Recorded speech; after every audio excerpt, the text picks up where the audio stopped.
Good evening guys. Nandito na naman tayo sa ating mahiwagang lamesa. Meron lang pala akong isi-share sa inyo guys kung paano ba tayo mag-check ng ating ignition coil. Ayan. Meron akong 4 na ignition coil dito. So, luma na to pero gumagana pa sila.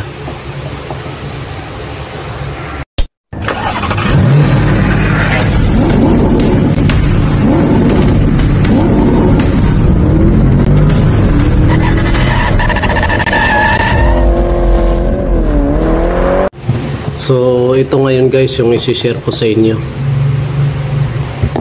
Kung sakaling magka-problema yung ignition coil nyo, pwede nyo i-check gamit yung multi-tester natin. Ito.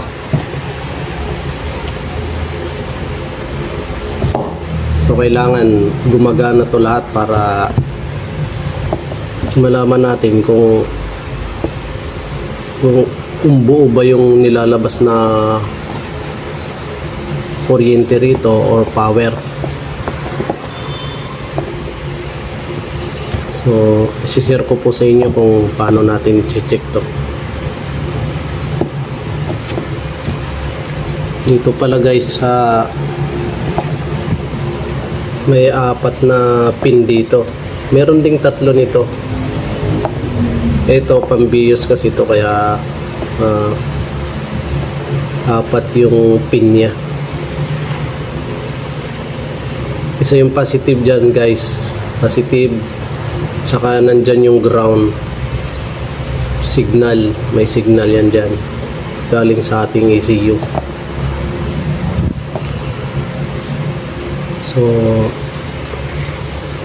proceed na tayo kung paano natin umpisahan to. Check na natin.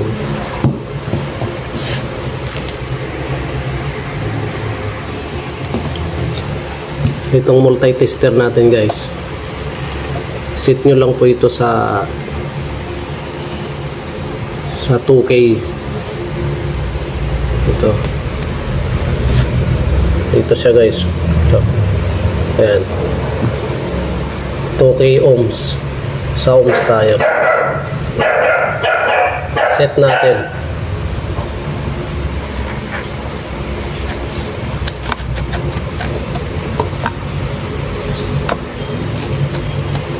Ayan. Okay. Diyan natin isi-set. Sa ohms tayo guys. Ohms.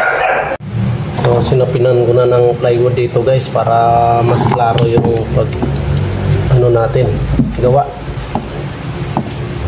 Ito muna unahin natin guys na isa.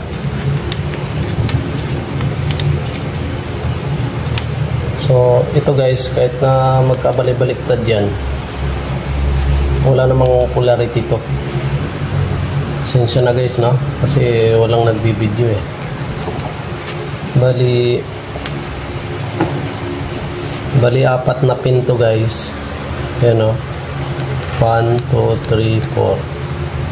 So, ang i-check natin dito, itong dalawa sa dulo. Ito. Kasi nakaganyan yung, dapat nakaganyan yung coil natin. Tapos, itong dalawa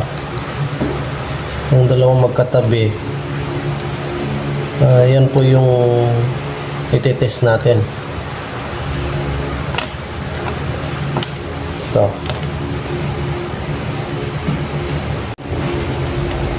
So, ngayon guys, testing natin kung okay ba yung tester natin. So, ayan. Good. So, ngayon guys, test na natin yung coil natin. Itong dalawa sa dulo. Tapos tignan lang natin to. So, ayan. Yan yung resistance niya sa ating primary.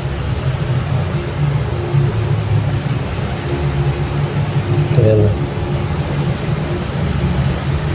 351 ohms. Yan. Yan yung primary resistance yan guys, no? Yung secondary resistance naman is dito naman tayo, dulo-dulo naman siya dito. Yan. Dito siya guys, oh. Yung secondary resistance. Ito ang i-check natin sa secondary. Itong dulo tsaka yung dulo dito, yung 4 na pin. 1, 2, 3, 4, 4 na pin yan. Bali yung secondary resistance natin sa pag-check natin ito dito sa dulo tsaka yung dulo nito. Dulo-dulo. So sa secondary na tayo. Ito. Pinahiga ko muna dito sa packing tape na to para maayos yung turo natin. So ngayon guys, i-check na natin yung secondary resistance. Kanina yung chinek natin ditong dalawa, bali primary resistance yun. Ngayon punta naman tayo sa secondary. Ito sa dulo lang siya. Dito tayo kanina primary. O yan yung primary natin. So nakakuha siya ng value na 351 ohms. Secondary kilo ohms na tayo. Yan, lipat lang natin tong isang tester natin. Pero yung isa, iwan mo lang dyan. Bali dulo-dulo lang. Ayan. Ayan. Bali yung reading niya guys sa secondary resistance 372.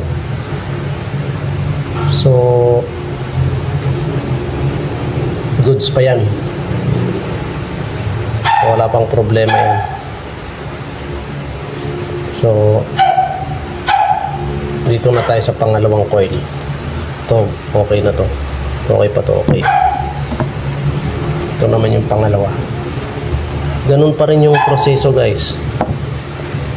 Dito tayo sa primary resistance. Yan, yung dalawa dito, 1 and 2. Yan. So yung resistance niya lang guys mababa, 312 lang siya.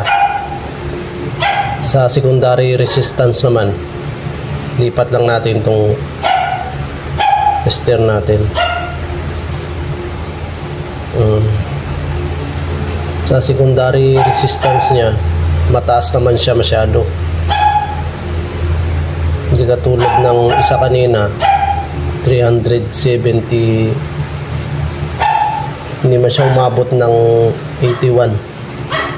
So ito mataas. Tapos yung primary niya mababa naman masyado. So itong coil na to, ano na, mahina na to. Lapit na siya mabasted. So dito naman tayo sa pangatlo. Ito tayo sa primary resistance ulit. Yan. Oh, 352 ohms. So dito tayo sa secondary resistance. 373 kilo ohms. So itong coil na to, good pa to. Okay pa to. Pasok pa siya sa primary resistance ng 0.3 hanggang 0.2 ohms.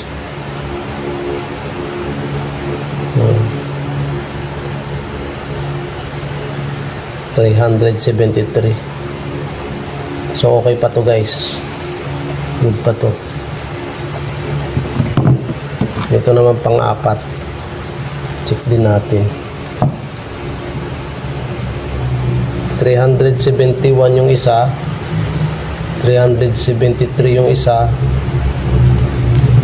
Ito yung mataas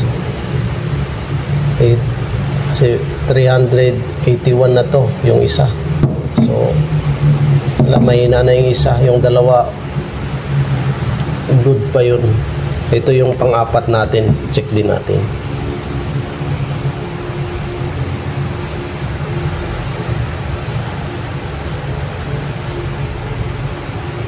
Ayan siya guys, hindi sila nagkalayo.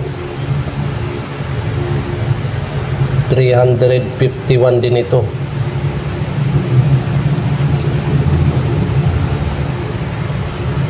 351 ohms.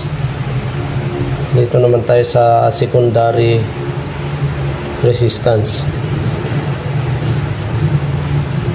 Ayan. Bali 373 kilo ohms. So good din yan guys. Okay pa yan. Kasi hindi naman sila nagkalayo ng mga kasama niya eh.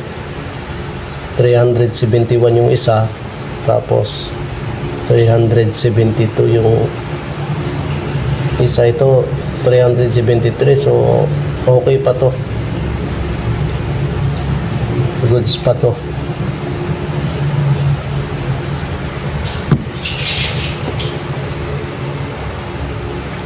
So hindi katulad ng yung isa kanina dito guys, hindi katulad ng tatlo, halos magkaparehas yung value nila. Yung isa masyadong mataas yung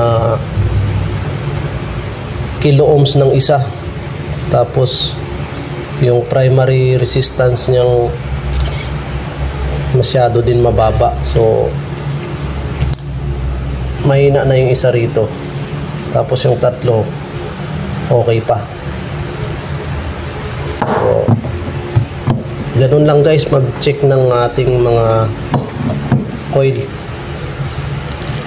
So paano, hanggang dito na lang. Maraming salamat po.